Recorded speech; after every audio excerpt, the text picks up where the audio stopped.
Brahmamudi serial latest episode ప్రమోలో police స్టేషన్లో రాజును ఇన్వెస్టిగేషన్ చేసిన అప్పు ఇంటికి వస్తుంది.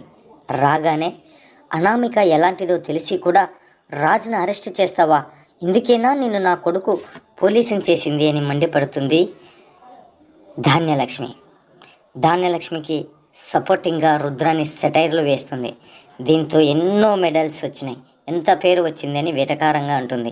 నేను నా డ్యూటీ చేశాను అని అప్పు చెప్పినా వినిపించుకోరు. దాంతో కళ్యాణ్తో పాటు అందులో తాను చేసింది ఏం లేదని సపోర్ట్ చేస్తారు. అప్పును తప్పు పట్టడంలో అర్థం లేదని అంటారు. మరుసటి రోజు సామంత్ మర్డర్ కేసుపై కోర్టులో వాదనలు జరుగుతాయి. అనామిక తరపు లాయర్ కావ్యను విచారాల్సిందిగా కోరడంతో బోన్లేకొస్తుంది.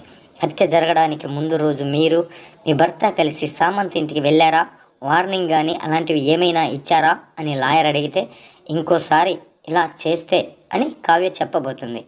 మధ్యలోనే చంపేస్తామని అన్నారు అవునా అని లాయర్ అంటాడు. అవును కావ్య అంటుంది. దాంతో అంతా షాక్ అవుతారు. సమంతును రాజే చంపేశాడు అనే అనుమానం వచ్చేలా కావ్యతోనే చెప్పిస్తాడు లాయర్.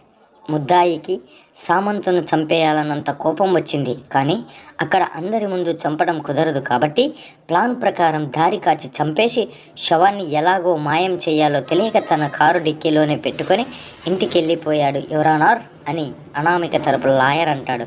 దాంతో రాజ్ అప్పు అంతా షాక్ అవుతారు.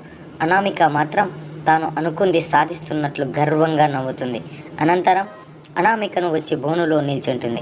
అక్కడ సామంతపై ప్రేమ ఉన్నట్లు, కళ్యాణ్ విడిపోయినందుకు, బిజినెస్కు అడ్డు వస్తున్నందుకే రాజ్ ఇలా చేశాడని పెద్ద డ్రామా చేస్తుంది అనామిక. ఇది బ్రహ్మముడి సీరియల్ ఎపిసోడ్ ప్రోమో.